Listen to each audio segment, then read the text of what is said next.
Dobro večer. Dobrodošli na drugi panel na kojem učestvuje naš počasni gost, gospodin Stivenom Eriskonom.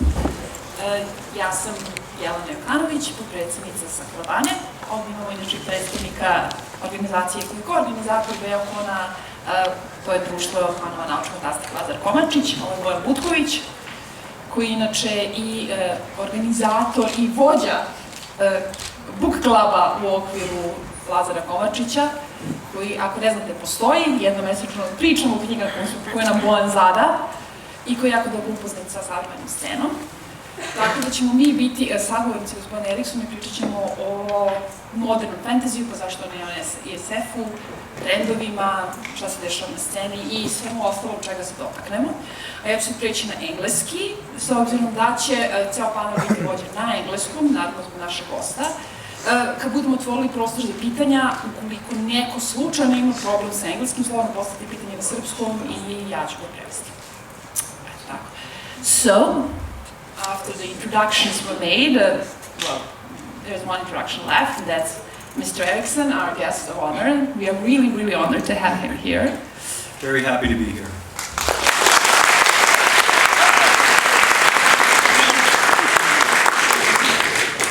So, I've explained already to the audience that we'll be talking about contemporary fantasy and sci-fi, because I know you read more sci-fi actually right now. So I think that we already discussed some topics, and I think that the topic that kind of imposes itself when we talk about fantasy today is grimdark and the popularity of grimdark. So could you tell us something about that, your opinion about that? I suppose if you were sitting here yesterday, you probably have heard this already, but I don't really feel that grimdark is either a new phenomenon in fantasy, nor do I think it will be very long-lived. I think it's going to have a fairly short time span of popularity, primarily because it is innately nihilistic, and so there is no there's no stepping out through to the other side. It is all a spiral downwards, and because of that, one is left with the potential, anyways, of I guess feeling despair. And despair is not a good feeling. And so I think fantasy is going to start rebounding and hopefully invoke a kind of optimism, or at least faith in a better future. And if we can do that as fantasy authors, then maybe we can offer that to the world at large. And also, while we were discussing grimdark, we were talking about how actually violence was a characteristic of fantasy from the very beginning. So why do you think that the focus on it right now is so strong? Why is it now so prominently focused on like say, grimdark and violence? I think a lot of violence, when you watch it in film, you watch it on television, and you read it in the books, it's kind of it's hard to describe, but it's a response. And it's a response generally to a sense or a feeling of helplessness. So one can lash out, at least in their imagination, or on the computer screen, and I guess try to push their way free of all the impediments that exist in their lives. And so it becomes a kind of wish fulfillment aspect to I mean, fantasy and film, superhero films, all of these things, they all have a certain aspect of wish fulfillment. And of course, what happens with that is creators of these works of art find themselves being pushed towards more and more graphic and explicit descriptions of violence, until it begins to, I think, numb the audience. One of the things I've noticed, especially in film, because I think fantasy is, as a genre, is kind of lagging behind a lot of what's happening in contemporary film and television, especially with the notion of superheroes and heroes. How many times in the last 5 years, have you seen a blockbuster Hollywood film where you have some scene where a tall building is blasted into ruin and collapses in the city? I can't figure out what Hollywood's up to with this, because basically it is taking the iconography of 9/11 and repeating it ad nauseum in one film after another. Even the second Star Trek film had it, where all of San Francisco is basically destroyed. And of course Superman versus Batman and the Avengers and all the rest. And it's as if it's become ritualistic to see this. And I'm quite curious to see what the effect of that would be in the next few years, or if not decades. We are doing something very strange with our own history, and through film we can sort of see that being played out. And while we're talking about grim dark violence and topics that were discussed in those works, I noticed yesterday you mentioned compassion as one of the important things in your books, and it seems that in this trend in epic fantasy right now, that is not such a desirable trait. That is not something that is actually valued by the characters or the universes that are created by the authors. So, do you want to comment on that? Yeah, well, that's a sad comment, isn't it? I think you've all seen the classic image of the hero, either on film or television, walking out of an exploding building, or a building on fire, or a car blows up behind them, and they've got the super cool look, and they're expressionless, and it's sort of the James Bond approach, especially the latest James Bond, where the hero is, in a sense, unaffected by the chaos and destruction that seems to accompany them everywhere. Having said that, some of the new Marvel television series are actually starting to address that a bit more directly. But for a long time, it was as if the heroes that we are to admire and emulate and dress up like were effectively as sociopathic as the enemies, as the bad guys, as the evil people. And I always felt sorry for a lot of the actors, because they're basically told to put on that cool expression and never change it for an entire film. So there's no opportunity to actually act. They're simply a kind of a robotic figure that is marched through by the director, a whole series of actions and sequences and all the rest. And so we really had this twisted notion of what heroism is, and it will be interesting to see how that plays out. And it's just interesting that you mentioned sociopathic heroes, because I think there is also a trend in fantasy where you have not even anti-heroes, but really guys who would be villains in other books that you are supposed to follow and root for and somehow empathize with. And do you think that maybe that is also influenced, for example, by RPGs? Because we discussed role-playing games and how everybody sooner or later starts playing neutral evil characters because that's fun. So you think that do you think that has something to do with it? It's well, I know, evil? Yeah, I know somebody has asked me regarding switching from AD&D to GURPS for the. Okay, we role-played the entire Malazan world. We built the history through role-playing, and so the question: why did we switch from AD&D to GURPS? And one of the reasons was we were resisting the alignment issues in D&D. And so we would generally, even within that format, we would play chaotic neutral at best. Simply because it left the characters more freewheeling in what they could do. And GURPS is a very freewheeling style of game. And that's probably why we sort of left the D&D style. Yeah, it's. How many of you are familiar with my novellas, Bocaling and Corporal Broach? Yeah.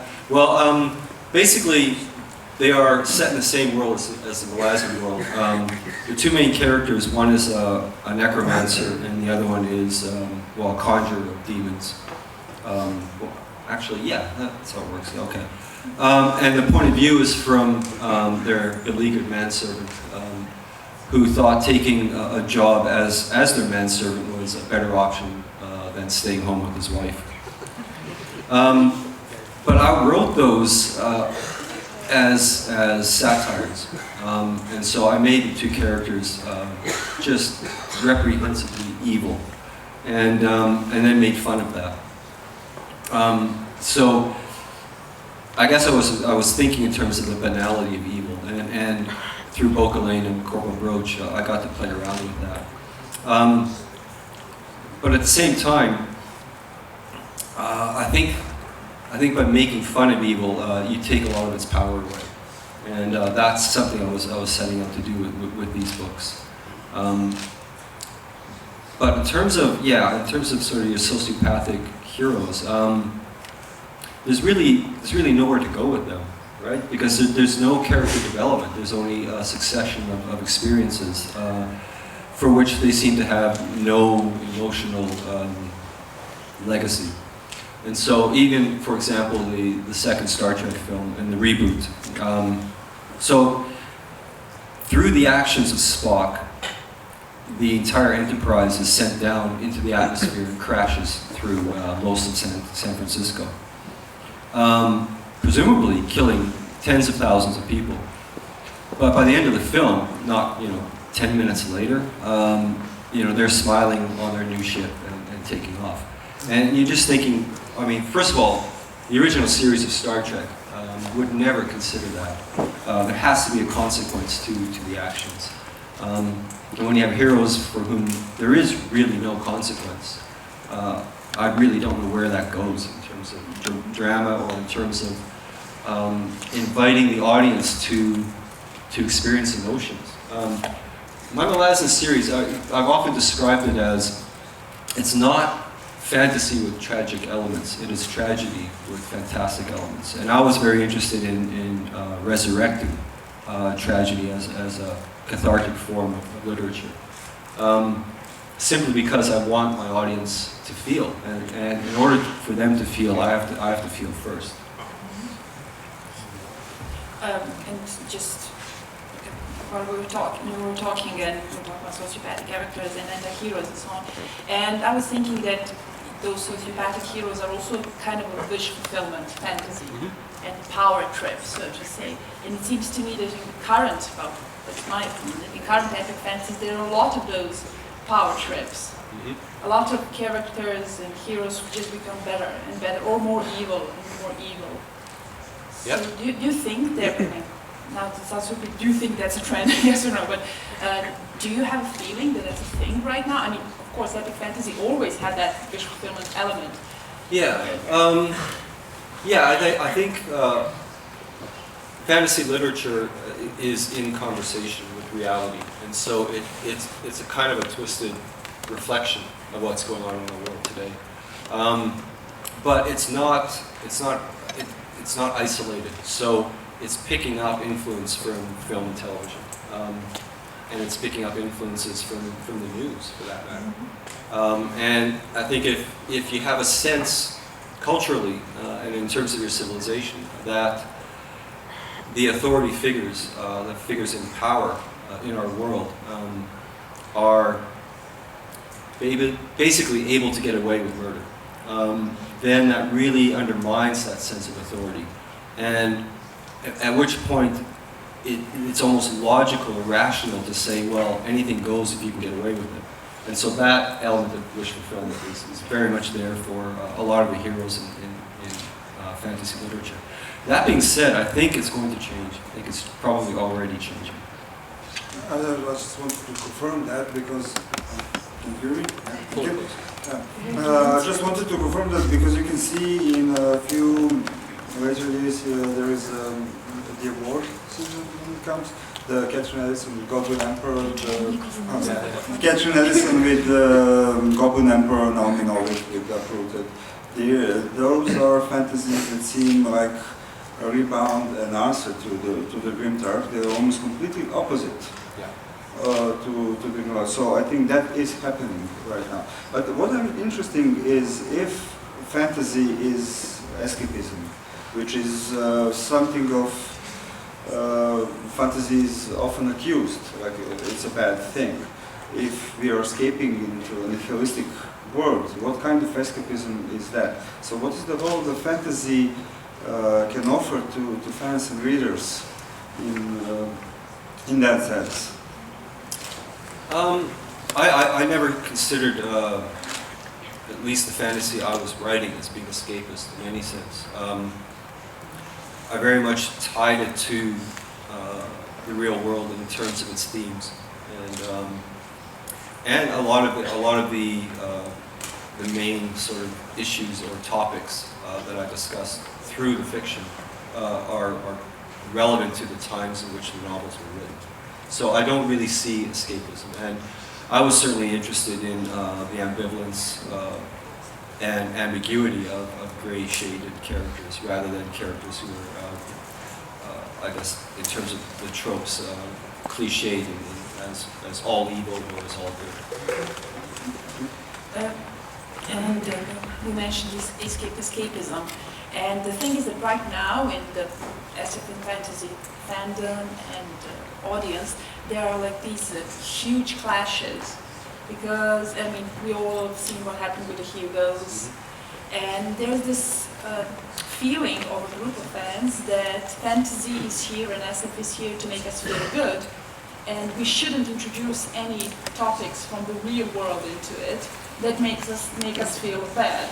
And the thing is, you mentioned that fantasy is sort of a dialogue with the reality. So how do you see that situation? There are new trends where different people kind of try to get in and disrupt the status quo, so to say, the usual, for example, in case of epic fantasy, Eurocentrism.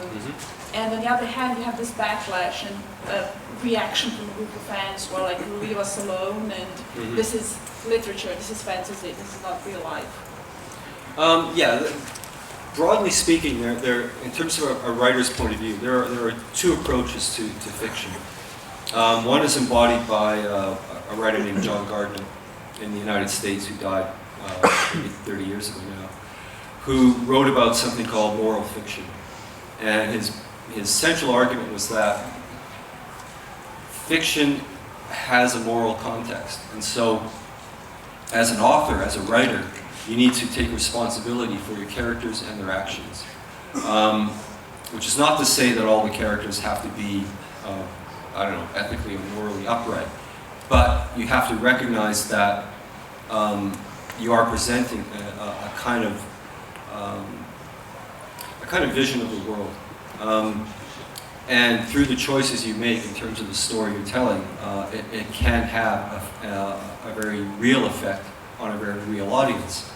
Now, in contrast to him, to John Gardner's ideas of moral fiction, you had another American writer named William Gass who said, well, that's absolutely not true. Fiction is fiction. So the rape that occurred on page 27 never happened. The slaughter of people on page 240 never happened.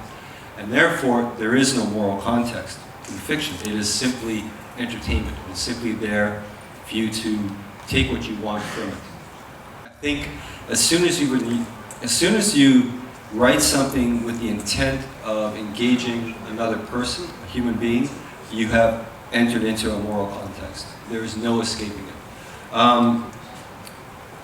But at the same time, it is not necessarily stopping you from doing or writing whatever it is you want to write. And all I try to argue for is to say to authors and writers, be prepared to defend yourself for the choices you've made in your work.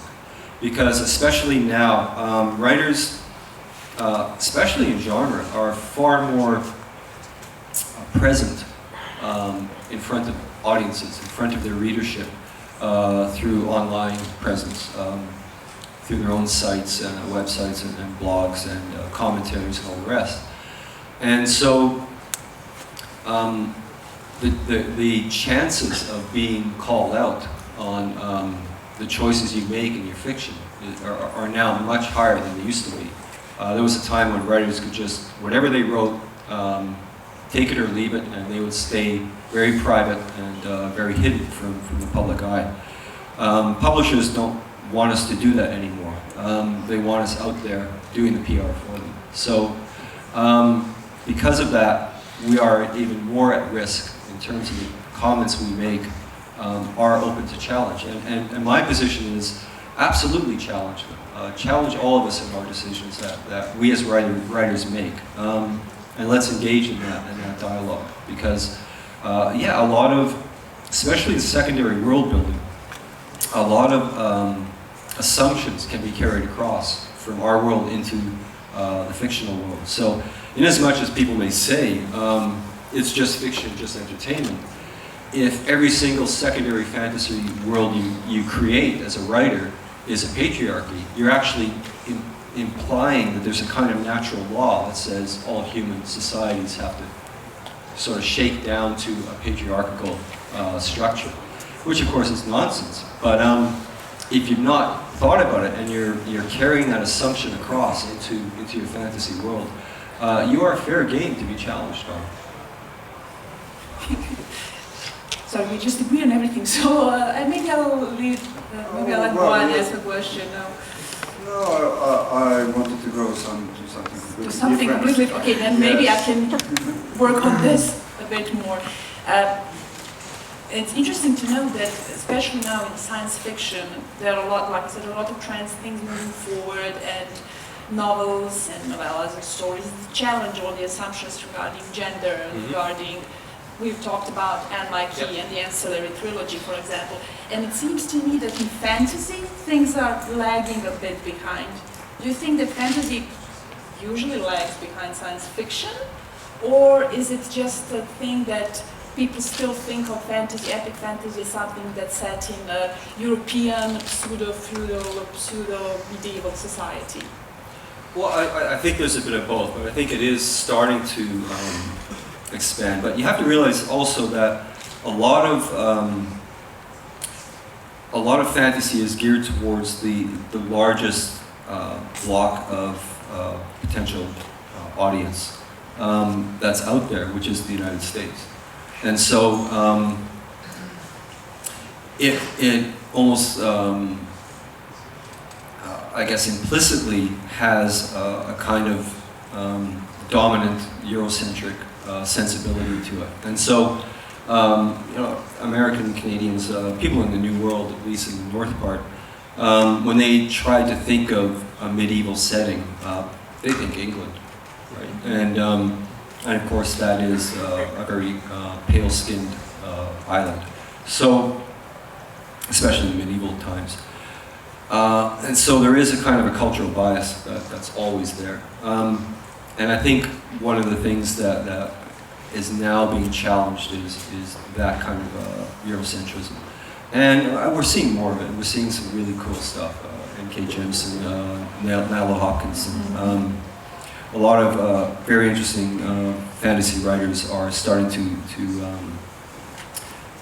I guess strip away that Eurocentric, white-centered storytelling. And I think it's long overdue. Sure. Okay, this is a bit connected with the next question, which is how much the academia is important to fantasy? How much is it is actually important to legitimize fantasy as a genre, as a literature? Because for science fiction was, for a very long time, like someone wanted to try something that is for kids, and it was from the 70s and 60s. It is legitimized now, and there are courses on universities on science fiction, but still nothing on fantasy. So is it important at all for fantasy to be acknowledged by academia, or we can go by without it? No, I think it is, but a lot of it is just the basic mechanics of what is possible for academics, especially in universities. A series is a major undertaking for them. And whereas standalone novels and novellas and short stories are far more easily managed and consumed and packaged and then talked about. So we get a lot of subgenres of fantasy will show up in academic discourse. So urban fantasy, young YA, or YA fantasies. So all those sort of subdivisions are much more manageable. But the epic series, those are huge beasts to handle. And so I think a lot of academia sort of steers away from it. Only the formative works that those academics read when they were, teenagers will stay with them, and they may study those things. So there is a generational lag, but it's a hard one to talk about because you can describe epic fantasy as beginning with Gilgamesh or beginning with the Iliad and the Odyssey. And that strain has not sort of altered over time. Its relevance to culture and society has probably altered and diminished to a large extent. Yes, but we talked about it earlier. During the second half of the 20th century, the science fiction was at the forefront of human thought, and now it's legitimized. And every decade, almost every decade, brought something completely new to science fiction. In the 60s, new wave, in the 80s, cyberpunk, 90s. There was always something different that will go in collusion with the thinking of the state of the world. Now I see that from the new space opera, which was in the 90s, there is almost nothing new in that sense in science fiction, but fantasy is now producing new trends, new answers to the situation around us. So maybe is it fantasy supplementing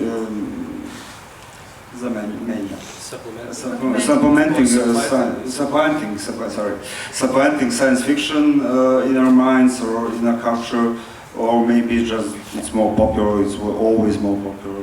What do you think about that? It has always been more popular, but I think the other thing that's happening, of course, is the crisis of imagination that is afflicting Hollywood. So science fiction these days these films tend to be, with a few exceptions, retreads and remakes. So the old ideas are simply being run through again with new special effects, and that seems to be the only justification for remaking a film, is that we can do better CGI now than we could before. The stories are simply repeated. So and the turnaround time is even shorter now for science fiction. If you think in terms of what was the one set on Mars originally with Schwarzenegger? Total Recall. I mean, what was it? 10 years between the films? Something along that. 15 years? 20, I think. Yeah. 20. All right. Well, there you go. It's not very long compared to what has been going on, and so Hollywood and the best writers of Hollywood have left film anyways, and they've gone into television, and that's why television has gotten as good as it has. And so there is that crisis, and we're not seeing original science fiction showing up. Interstellar, yes, is probably one of the better examples of fairly new science fiction. And fantasy was the last genre to be explored in film and television, and it took Game of Thrones to kick the door open. And so, as a genre, we're very young in terms of film and television. And so, and I think it is evolving very quickly, and it's legitimizing itself at a very rapid pace. And yeah, it may well supplant a lot of science fiction. And I gathered from your earlier answers that you definitely think that television and movies are the things that most influence modern fantasy. But during the 80s it was role-playing. Yes. Maybe video games now? So what do you I think video games is sort of the transition between the role-playing, the tabletop role-playing stuff, and then the film stuff. In terms of its effect on fantasy, but it is a huge effect. in many ways, it's taken the place of the Tolkien, I guess, origins of modern fantasy. I think role-playing games will be recognized down the road as a crucial element in what has happened to epic fantasy. But do you think, as you said before, there is a kind of stigma for the early role-playing influenced fantasy, 80s fantasy from David Brooks, which is not, it's Tolkien clone, but Feist, Eddington, similar authors, and even similar writers. But do you think that role-playing influenced fantasy is now more, there is more quality in it, so it doesn't have that bad reputation it used to have? Possibly, but let's face it, the people playing the role-playing games, they're older, they're 20 years older, and so their level of sophistication, what they want out of their role-playing games, has also evolved. And so they are more sophisticated in the gaming that they do, and that's just how it goes. So I think even the works that are role-played, or were role-played, and are now fantasy novels, are going to be more sophisticated, and moving away from the tropes that were well established in the 70s and 80s.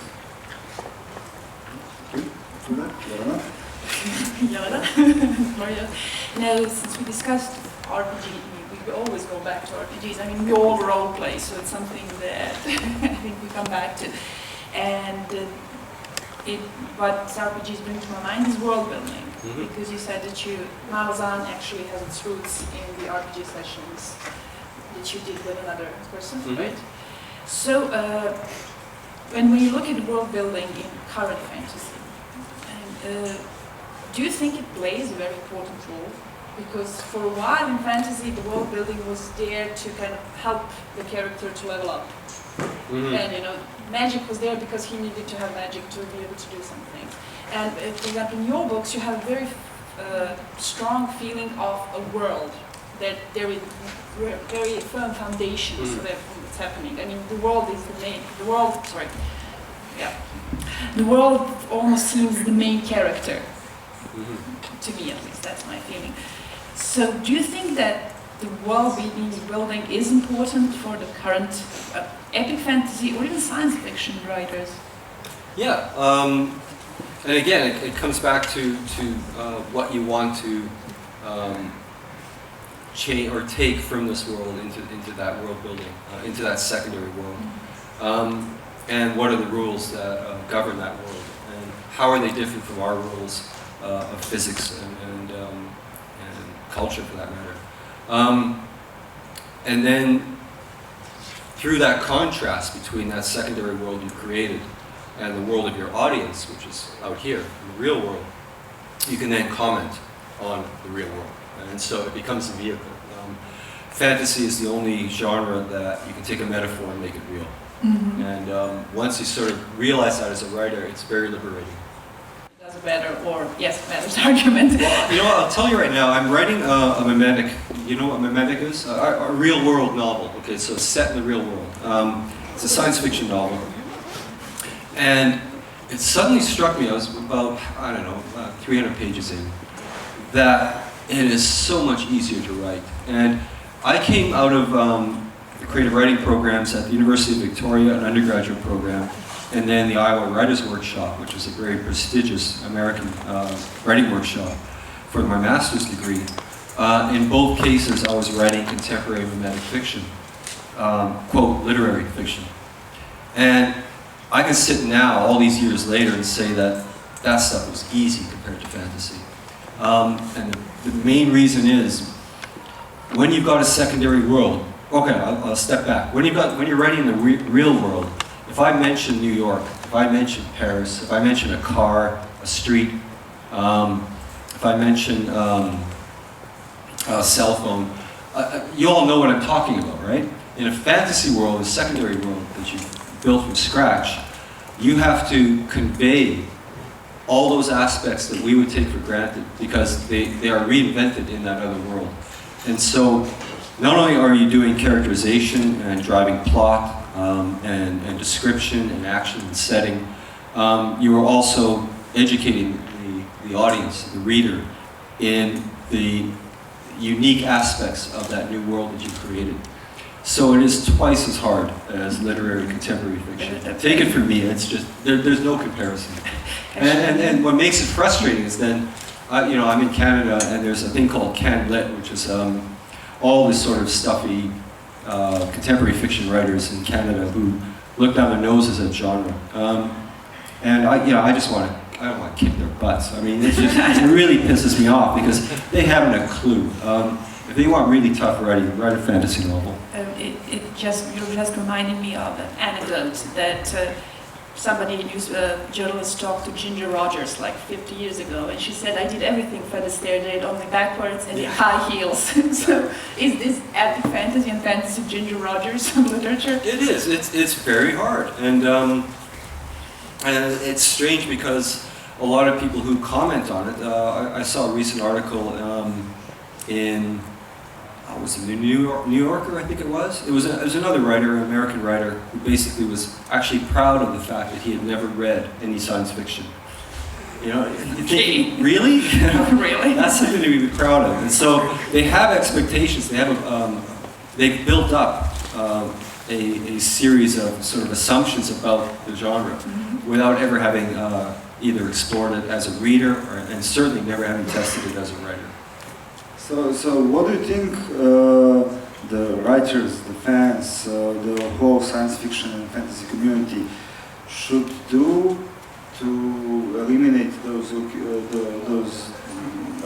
literary types looking down on us? Eliminate or maybe we shouldn't do nothing with it and do our stuff and just wait for the things to...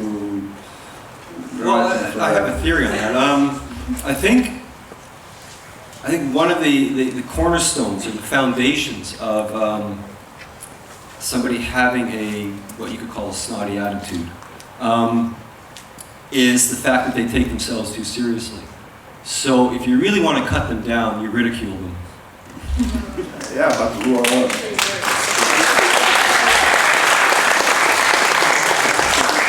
But don't you have this feeling that some fantasy authors are also considering themselves too seriously with all this popularity, all these TV series, all these huge sales? That wasn't a pointed question at all, but okay. TV series. I see before me this minefield. Okay, where do I step? A little country a long way from you. We're a small country. Nobody will see this on YouTube. Right, nobody's going to see this. Edit, please. Sure, there is that aspect. But it's down to the personalities of the authors themselves. And this is what I was saying earlier, is that we are no longer behind a curtain. We are now right out in front. And so we have to make our choices very carefully, and in terms of our commentary as well. But I will be fearless enough to say that, yes, I think that fantasy does take itself a bit too seriously at the moment. And I'm writing against that, so.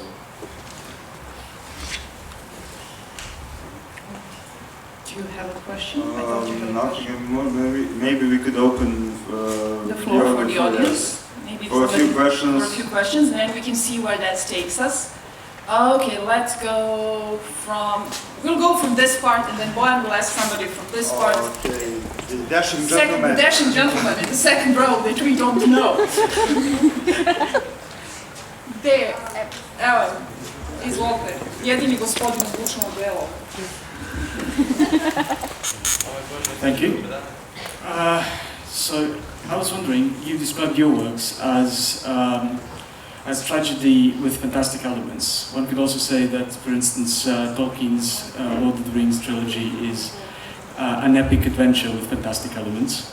And a tragedy as well. And tragedy as well. But how useful do you feel that fantasy as a genre tag is in context? Can you also, not write like crime fiction with fantastical elements or any other sort of fiction? How useful is it to distinguish between literary works by calling some things fantasy and others not? Well, I mean, it's only useful in terms of booksellers and where they're going to put the books in a bookstore. Other than that, I mean, in Iowa I was writing a lot of magic realism, quote unquote. I mean, I just used that phrase because that's what I was that's what I could get away with, basically. And it was a lot of sort of tall tales and that kind of stuff. So I don't know. I mean, I don't think that much in terms of the usefulness of the title of fantasy or any other name for. When I think of the structural inspiration for Gardens of the Moon, for example, it's Frank Herbert's Dune. Structurally, that's exactly what I stole. But it's science fiction, so. Thank you. Now somebody from that part. Oh, no, we had her. Oh, we have her right here. Yeah, but Okay. Okay, hi. I was wondering when you talked earlier about the world building and how difficult it was. Is the amount of effort you put in building a world the reason why there are so few standalone novels, fantasy novels? yeah, you're probably right. Yeah. Okay. At the same time, I mean, think of Fritz Leiber and Fafhrd and Grey Mouse. Those were novellas and short stories, but all set in the same world. Karl Edward Wagner's Kane series. Again, a lot of novellas and short stories. So you can actually use shorter works of fiction. But I think a general sense is, if you've invested as the writer that much time into building that world, you want to stay in it and explore it. Sure. And you're hoping that the reader wants to explore it as well. Yeah, I wanted to say, as a reader, you do want more of it, to see more of it and to explore. And as a writer, I think you feel more comfortable. More comfortable? Mm-hmm. Yeah. Okay. Oh, okay. Okay. We're going to stay on this Yeah, side now. let's stay on that side for a while. And then we'll talk a bit later, and then we'll ask the other side. No, well, I was thinking if I could add to what the lady said. Do you feel maybe that it's the publishers today who are pushing towards more profit by pushing trilogies and series and passing by on the single novels? Maybe in that sense. I'm not aware of that, no. I know when I sold Gardens of the Moon, I basically lied. I said it was going to be a trilogy. And, Were they surprised when the fourth book came? yeah, well, if you take silence as a surprise. And when the eighth book came? Well, no, but it was only after, I think I was finishing the second one, Dead House Dates, that I basically came clean and said, I've got 10 books planned here. And so I think they took quite the risk on signing me for basically the entire series. So nowadays, it's hard to see. I think the notion of a trilogy is the one that publishers are comfortable with. I think the notion of a trilogy is something that agents are comfortable with, because there is always the risk of signing for too many books and then realizing you've had a bad deal.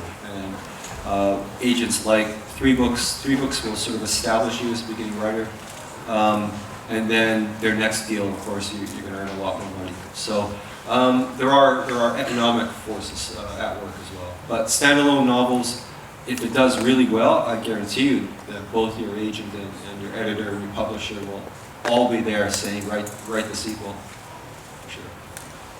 Thanks. Snako, s tej strony. Okay. Here. Sorry, just a very practical question. Do you care to share some information on the graphic novels regarding Carl Sagan that you have planned? Or not yet? Well, basically, the stage we're at now is negotiating out the details of the contract. But in terms of effectively, I'm on board with the people I spoke with here. So if we get the graphic novel all signed up and all the rest, then yes, they will be produced here in Serbia. And I'm really happy with that. See? recommend the most? Just recently, I've been reading about Children of Time, Adrian Tchaikovsky's Arthur C. Clarke award-winning one. I'm reading one right now. I can't remember the author, but I think it's a British author. It's her first novel. What is it? The Long Way to Small Angry Planet, something along those lines. Really cool title. I wish I could remember it right now. And Lecky's stuff has been very good. When Ian Banks died, I was absolutely crushed. That was my top SF writer. In terms of, I just adored that writer. So replacing him, I guess, Reynolds, Adrian Reynolds, and Peter Hamilton. But that's a fair list, I think. Have you read Young Reynolds? Ian McDonald? Yes, of course. McDonald. Because he kind of associates you of some of the Banks' Yes. works, especially the new ones. Yes. So, any more questions on this side? You have a question. I don't know if I would let you ask a question. Ask your question. He tried last night. Maybe we should talk about it. So, while we are on the topic of science fiction, and while we did mention Frank Herbert's Dune, I would like to ask what you like most about the Dune series of books. The first one. I was thinking about it. What is the first one? Because The first book. the first book Is Dune. Dune. Yes. The way it was published here was weird, so... Oh, yeah? In six, the whole cycle in 6 books. I think the first 4 were Dune, or the first 3. I'm not. The first 3, right? The The first 3 were published as one book. Yes, As one book. Dune. yes, Wow. as Dune. So this is Wow. why... They were actually separated. They are Dune Prophet, Dune Prophet, and a couple of more sections in which Muad'Dib is actually referred to as a transcripts different were person. also published in that edition of the book. Well, what was it? Children of Dune, Dune Messiah, I think were the 3. That's the first Dune. 3, yes. Yeah. Ending with his kids. Yeah. Actually, here the original one was the 3 books that were translated here as 3 books. The original one is 1 book, and then we have Dune, Dune Messiah, Yeah. Children of Dune. Yeah. But here it was translated as Arrakis, Muad'Dib, Prophet, and then Messiah, and everything else. Oh, right, So okay. they started chopping them in little pieces Got it. in order to be published. See. Wonders of publishing in a small country. Any more big Questions science fiction from- interests? The question from my side, the favorite side. Oh, there's another one.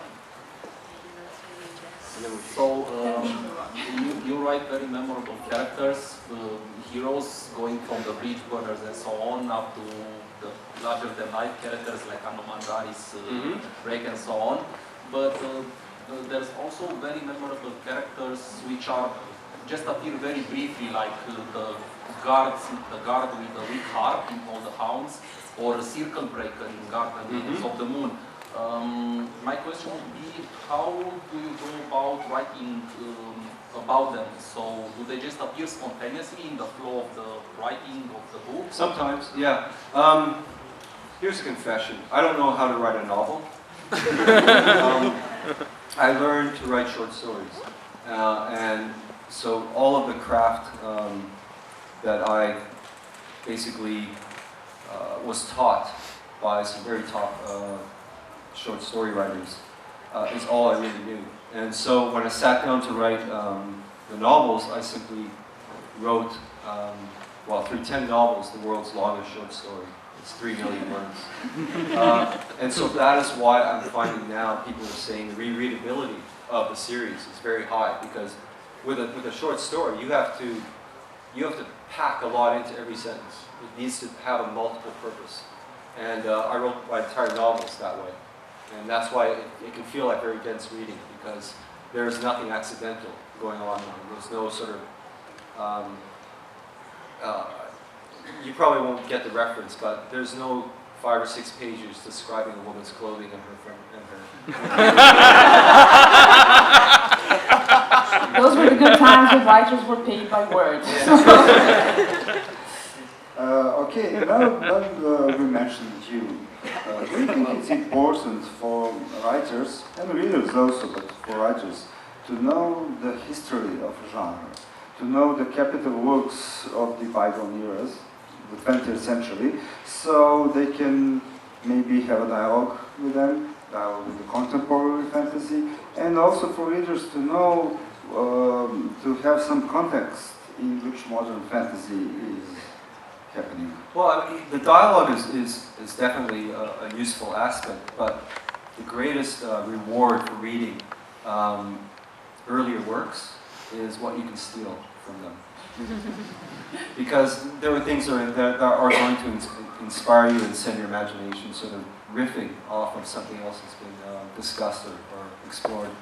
The science fiction novel I'm writing right now, I think I've read every First Contact novel ever written in English. And the more I sort of specialized in reading those books, the more frustrated I got. And that is what led me to the novel I'm working on now, which is a First Contact novel. That's very interesting. That's a revelation that nobody else knew, so pardon my agent.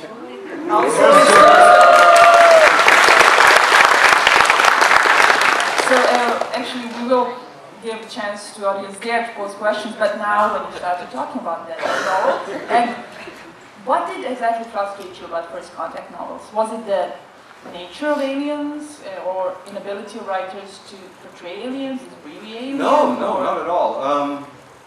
No, it's the human side that has actually bothered me about First Contact novels, in the sense that if you can imagine an alien species, a galactic faring species, coming to make contact with Earth, so many novels, in fact virtually all novels, they either proceed on the basis of the first contact being with scientists, usually hardcore scientists, so the physicists, astronomers, or astronauts, so quasi-military, or politicians. And it occurs to me that none of those aspects would actually be of any interest to an alien species, because our political structure is not relevant. It is so fractious, it is so broken up, and the authority systems that exist are so colloquial for anyone but us. And in terms of the scientist, it'd be like the equivalent of a PhD in astronomy trying to have a conversation with a 4-year-old, who's moving blocks in a playground. So, our level of science, whatever it happens to be, is going to be child's play for that species. So that always bothered me. And the other thing was, so often, I was reading quite a few, one particular author who's doing a fair bit of First Contact exploration in his fiction. I won't mention the name, but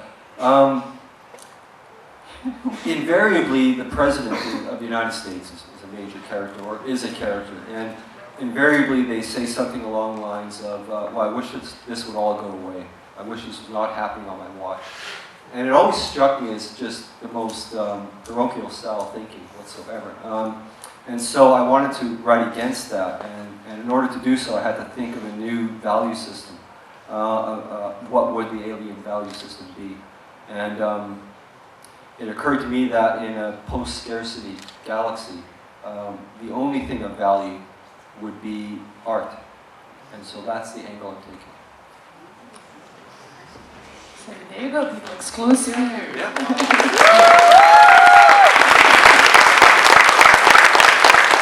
We have a lot of lovers here, obviously. Good. So now we go to questions from this side. And the question from the bunny in the first row. So my question is, do you more like the world building or character building? Sorry? Do you more like building a character or building a world for that character? Which would you prefer? Always character. Yeah, definitely. I'm ready. Drugi red, pa ćemo na gore. Yeah, druga, Okay, this is going to be a little bit long-winded, so I apologize in advance. Last night you said that you almost never see papers on new authors like Abercrombie and such. I'm sorry? You never see papers Yes. on Abercrombie and similar new age writers, but then you sort of evaded to to say your piece on what do you think about them. So I wanted to be direct, and in order to make it interesting, I propose we play a game. The usual one is fuck, marry, kill. But since this is fantasy, we can make it knight, crown, and behead. So I'm going to give you 3 authors. You have to choose which one's knighted, which one will be crowned, and which one will be beheaded. So let's say Mark Lawrence, Joe Abercrombie, and Pat Rothfuss. Well, that's not really an appropriate question. I mean, you cannot expect Mr. Eriksson to badmouth somebody. No. Not only that, I read science fiction right now, and when I'm writing fantasy, I don't read fantasy, and so I'm not up to date.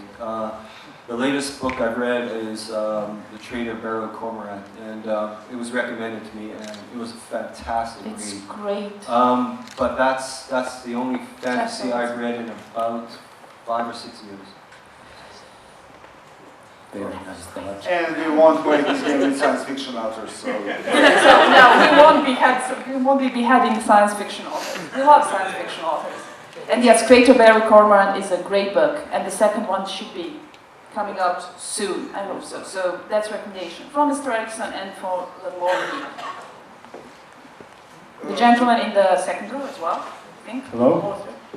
First of all, it's an honor to listen to you in live, and I want to say how great impact you had on me as a game master. The question is, how did you develop the system of magic?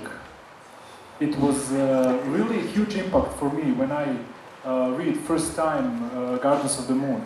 And when I finished the book, I was like, wait, I have to go back. I have to read it once again, because it was confusing for me. First time I have experience to read such, how to say, it was really philosophy and it's not appropriate to say for fantasy. It's you can imagine, of course, but system of magic, especially in the third book, where you write that it is a part of one living organism, and it's part of an ancient god. How did you develop that?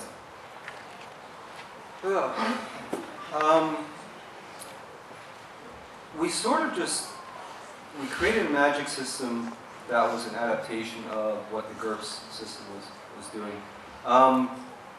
But we wanted, both myself and Ian Eslamon Cam are anthropologists, and so we wanted something that felt organic. And one of the things, when I was in Lucca at the Comics and Games just last week, and I was on a panel with Brandon Sanderson, who of course does very, very elaborate magic systems and works out all the mechanics and the details. And in our discussions, it was very clear that we sort of view magic as almost the opposite in terms of what we want to do with it. So for me, I prefer a magic system that is actually full of mystery, and so I don't explain a lot. Because I think of magic and the role of magic in fantasy is to evoke a sense of wonder. And if you over-explain it, it simply becomes an ultimate science, and I was not interested in that. Okay, and just a short one, sorry. Tomorrow I'm on the business trip and I won't be able to come for signing a book, and I brought the book. Could you sign me at the end? Of course, please. Okay, thank you. I to ćemo ograničiti, ali dobro. Kad završi tribina, onda ćemo vidjeti sa potpisivanjem. Tako da ako imate pitanje o potpisivanju, to na kraju tribine. Okay. First, it's quite a pleasure to meet you and see you a couple of meters from me. Modern authors, contemporary authors of fantasy sometimes very boldly claim that they have introduced reality into the fantasy. But would you agree with me, in my personal opinion, that reality and that topics from the world, as you start conversation with reality, has always been there? For example, if we start with Tolkien, PTSD, trappings of power, even some smidgens of feminism, do you think that sometimes we hear these authors boldly claim something that has always been there? Yeah, it happens. But it's hard to know how much of that hyperbole is all about selling their book, as opposed to anything else. I know people complain that I don't have much of a presence online, which is true. But a lot of writers, especially ones in the genre younger than me, so for example, I guess Abercrombie and Rothfuss and all the rest, they've got a very strong online presence.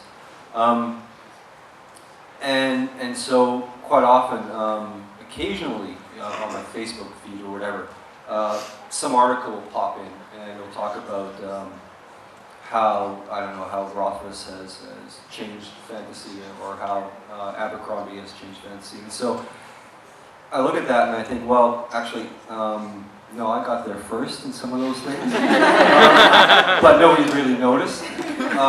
Or if not me, then Glenn Cook preceded me as one of the most, I think, influential epic fantasy writers for bringing everything down to earth and making it feel very real.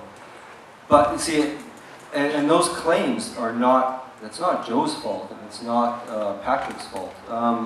It is quite often going back to the notion of readers who are not aware of what's been going on in fantasy over the last decade, who think, having discovered this stuff in this first book, that's the first time it's ever shown up. And of course, that's not the case.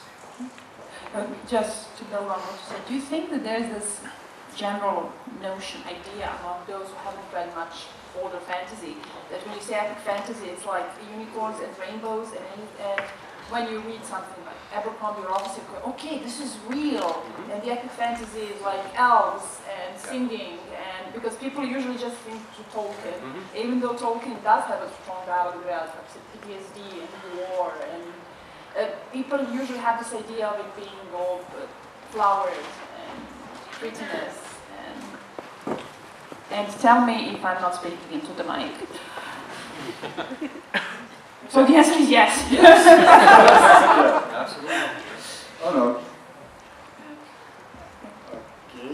Okay, so I've been reading fantasy since I was like 10 years old, and recently my dad keeps telling me that I should somehow move on and read more quality stuff. And he read Tolkien, and he thinks that everything is the same, and I can't really explain to him that it's so different. So what would you say to a person like that? How would you plug fantasy to a person who... Has he read Tolkien? Yes, and he loves Okay, it. so buy him Stephen R. Donaldson's Lord Fowl's Bane as the answer and the response to Tolkien. What do you think, is it important for fantasy fans, readers, to read other things than just strictly fantasy? To just know all the things that world can offer them in literature? Because there is a lot of wonderful things in science fiction, because a lot of people are just compartmentalizing, they're reading just fantasy, or just epic fantasy, or just young adults. How is it important? I have found that readers of fantasy and science fiction are, in general, and I'm generalizing here, from my experience, are far more broadly read than readers of contemporary fiction. Far more. And I find it even more noticeable if I'm among writers of those. So science fiction, fellow science fiction writers and fantasy writers, we can talk all kinds of literature, from Victorian literature to travel literature, to, well, you name it, we can talk about it because they've read it all. I remember sitting with a group of, I guess, contemporary fiction writers in Canada and trying to sort of mention some of these other writers and these other genres, and they didn't have a clue. They hadn't read any of them. Probably more so than almost any other. Okay, people are clapping to themselves, but it's fine. So, That was a compliment. that was a compliment. I just have one small question. How much does fan fiction and here I am.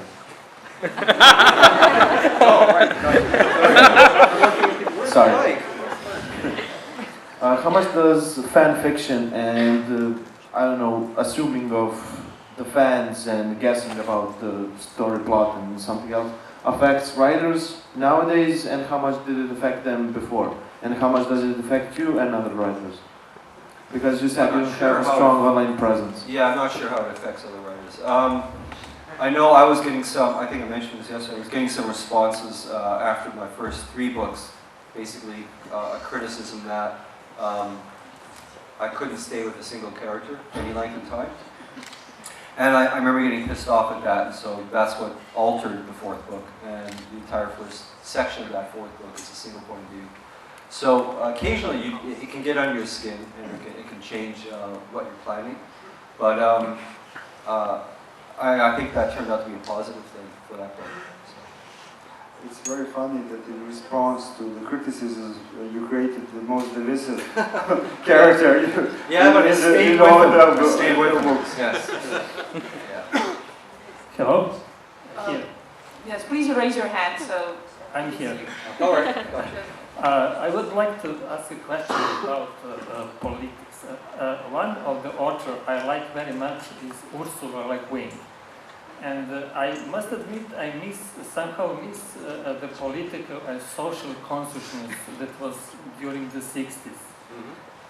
Do you feel that magic and fantasy is more centered on the individual?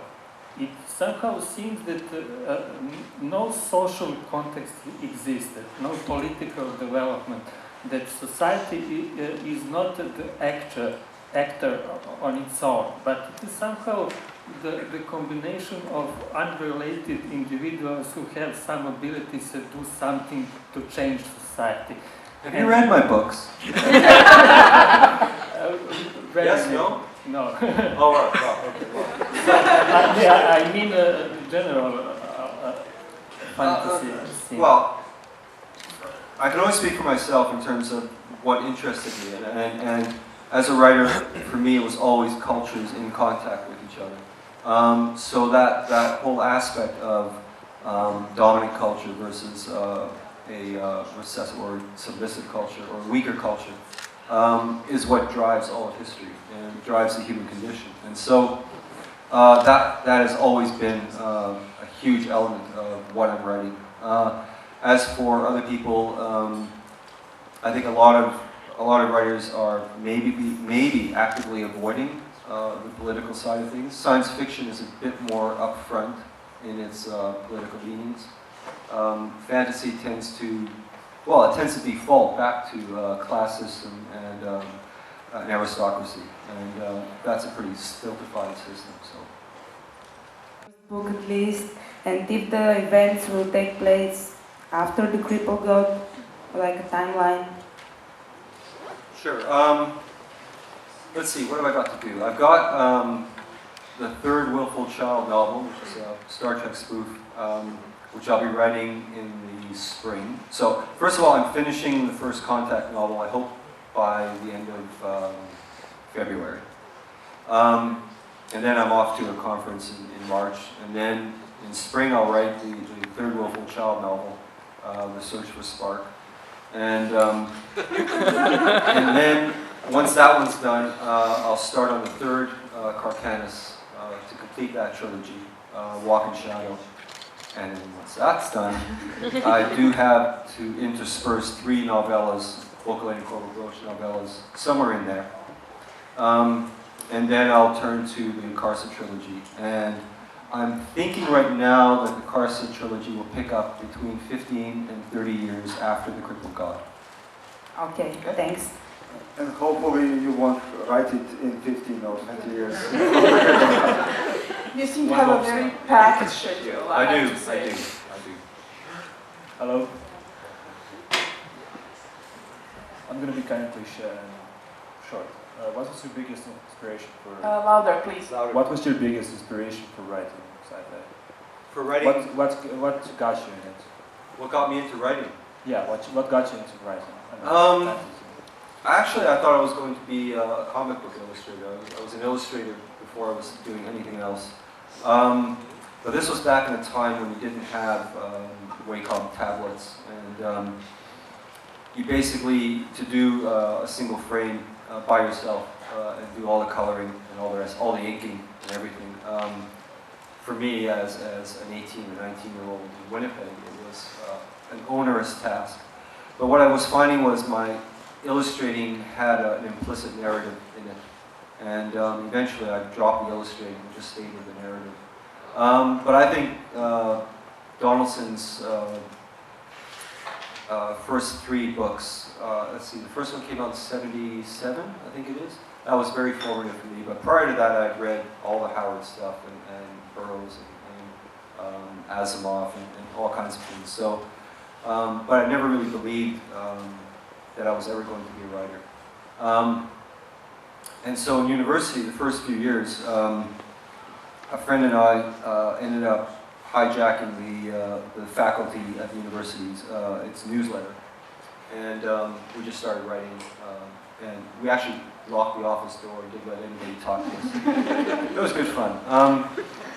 And I think through the mailbox at the university, this letter dropped about a short story contest, a local one. And I thought, oh, the hell with it. So I wrote a short story that I think came in 2nd place. It was great when I met the judges. They were all sort of these little white-haired old women who were about 90 years old. So charmed at the story I wrote. And so that made me start thinking that maybe I could do some writing.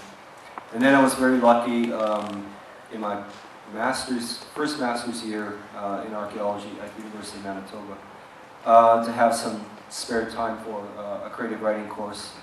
It turned out the course was a Wednesday night and it was poetry. And but the guy teaching it, he said, look, if you're going to write a novel, go ahead and write it. You don't have to come to class. But at the end of the year, just bring me what you've got. I don't think he anticipated that at the end of the year he'd get a 700-page novel. But he did. And it was extraordinary. He spent the summer just kicking around his house, editing it. And that sort of level of commitment was just phenomenal. And that really fired me up. And I remember we were sitting right at the beginning of the next year, so I was about to head off to the University of Victoria, leaving archaeology.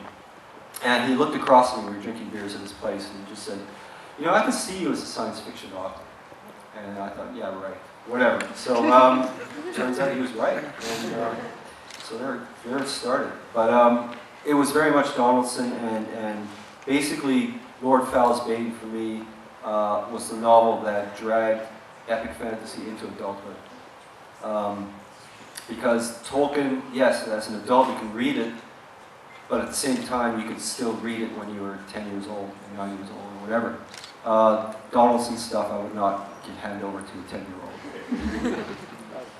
But I see there's this reoccurring motif in your work that somebody asks you for a sample, you give them 750 pages, and then the publisher asks for a trilogy and they get 10 books. So I see this is something that keeps happening.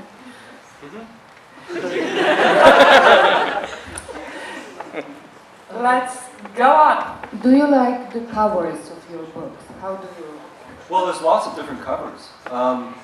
One of the covers, the series of covers I like the best were the ones that were all stolen from Glenn Cook's covers. They were really cool. No, I like Steve Stone's stuff coming out of Transworld in the UK, which then was picked up by the US, and it's picked up here by the good makers.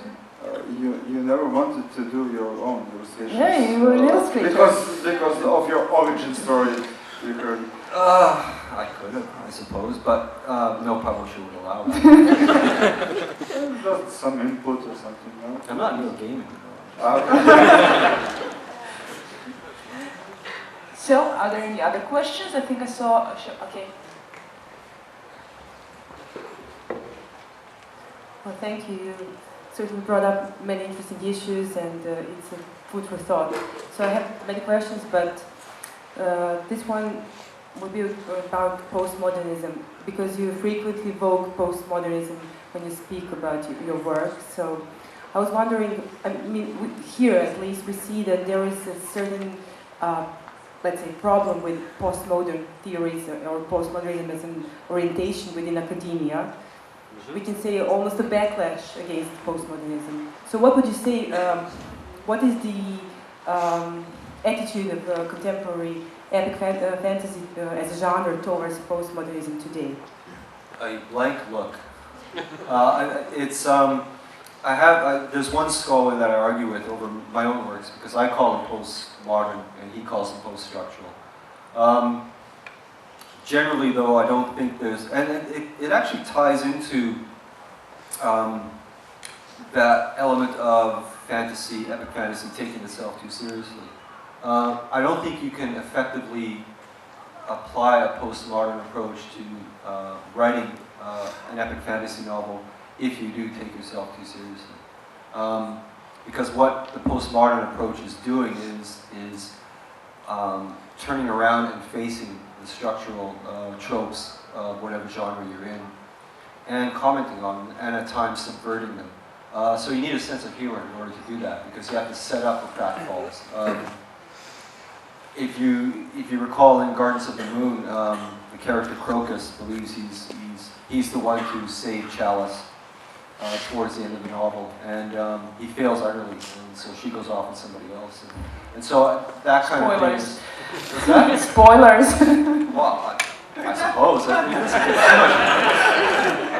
mean, anyways, it comes back in the 8th book. Right? So, yeah. But so yeah, in that sense, I'm setting things up. But also, I've described the 8th book, Toll the Hounds, as the cipher to the entire series, primarily because the point of view is a kind of omniscient Krupp, the one character named Krupp. And once you sort of recognize that as the cipher, then it becomes very evident, or it should, one hopes, that the entire series is a metafictional approach to fantasy. But I don't see that going on in very many other works. But mind you, like I said, I've not read any modern epic fantasy. Thank you. Yep. One more short question. Sure. Because you mentioned the first contact as the topic of your new novel, and as we see, you probably follow this media frenzy about so-called Tabby's star, the new the star that supposedly has some sort of alien structure around it. Yeah. So, do you think that maybe that in this context of the real world of people or society or civilization getting ready to imagine the contact with some big otherness, let's say, that way, do you think that epic fantasy maybe offers some interesting paths or approaches? Is epic fantasy maybe the kind of futuristic anthropology of today? Probably not. And I think not, because epic fantasy, regardless of the species that the sentient species that you're writing about, are all reflections of the human condition. And an alien species is going to be utterly different from that. And so, if anything, it would set up the wrong expectations among humans regarding that species. Thank you. Hi. First of all, it's a great honor addressing you. And as for my question, speaking of writing a short story, what would you say is essential to it? Is it plot-driven, or do you first form characters? I don't know, you said you prefer character building than world building, but what advice would you give on writing short stories besides role-playing? I mean, role-playing is very good, primarily because if you're role-playing with other players, you have no control over your characters. So all you've got is the narrative, and so they can take you anywhere, which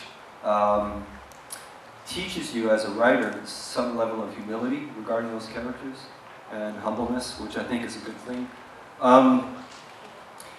I do have a series of essays on writing, on the process of writing, and you can find them at a site called lifeasahuman.com, all one word.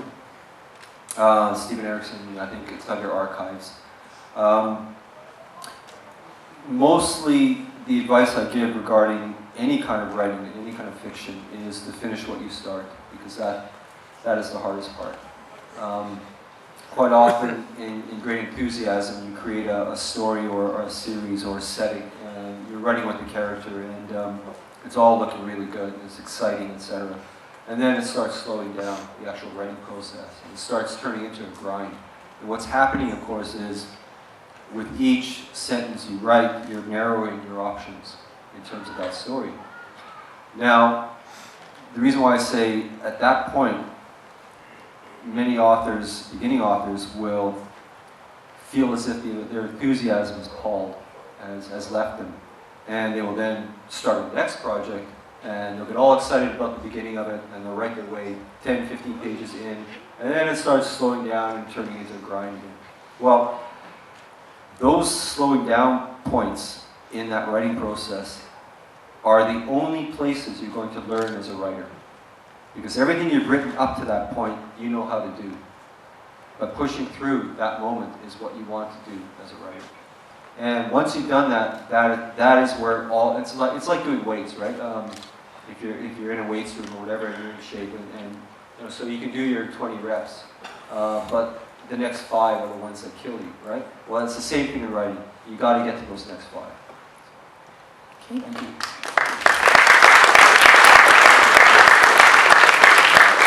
So I think we can take a couple more questions. One, two, maybe. Okay, we have one here. So hello, I have a question. We are here talking about fantasy tropes, and one of the main tropes I see in all fantasy is predetermination or predestination. So, you mentioned earlier that grim dark brings despair, and I don't think that there's nothing that brings more despair than predestination. Do you think that fantasy will also move away from that trope, or will it remain prevalent because of its sources? I hope so. Somebody pitched to us a few years back to do I guess an action electronic game version of the Malazan stuff. And we had 2 or 3 Skype meetings, and then eventually just told them no. Primarily because, well, 2 reasons. One, they wanted 60% action and 40% story, or even 30% story and 70% action. We wanted it the other way around. But then they also said that even though it was going to be set in the Malazan world, the main character was going to be a young boy who was actually sired by a god, and was actually a resurrected god. And we just sort of stared at these people and said, you know, have you even read these books? There's no resurrection. There's none of that stuff going on. So I think quite often those tropes really are the first tropes one comes to when they can't think of anything else, especially in fantasy electronic games and those storylines. There's always the birthright, all those kinds of things. So I suspect that will start losing its attractions to you as players, especially. And once you've lost interest in that kind of thing, that predestination or predetermination, the actual writers and creators of these games and novels will catch on and hopefully come up with something new. Well, we could talk about limitations of video games and video game narratives. It's We could changing. take- It's changing. There's a backlash again, but that's a totally different panel. But one thing, I'm going to usurp the mic and ask you one question, because you mentioned the first contact and the contact with alien races, and that you have, sorry, that you have races in epic fantasy that are not human, that they are still a reflection of us. Do you think that's something that needs to be changed? Because I know yesterday you mentioned that you never had a viewpoint of one of your characters because he's thousands of years old, and you simply cannot imagine how such a character thinks. So do you think we need to make our elves or orcs or whatever more alien because they are a different race? Yes, absolutely, yeah. Much more alien and not simply serving the purpose of fodder for your heroes' stories. Absolutely. Okay, because that's an interesting thing for me, so I just noticed it. Any other question? Okay, one more, and then I think we really need to finish up. I also wanted to ask you a question about the illustrations of your book covers. So since you were working on illustration, how involved are you with the choosing of the artists that will do the artwork for your books? And do you think that it is an important visual representation of your written work? Yeah, I'm not involved at all. I'm basically, most authors are said, they're asked at some point, what would you like to sort of see on the cover? And so then you get a very vague response, and off it goes. There's always been, I think, a professional or publishing rule regarding giving the authors too much freedom when it comes to covers and things. And so it's out of our hands. It's down to marketing. It's down to publishing decisions and boarding decisions, and whether the artist can produce on time is a big one. That said, the Subterranean Press editions have been pretty spectacular. Very good art. expensive. Yeah, I know. He sadly added. So I think that's about it. So that's our volunteer. That's not another question. So I think we can thank Mr. Eriksson for being here.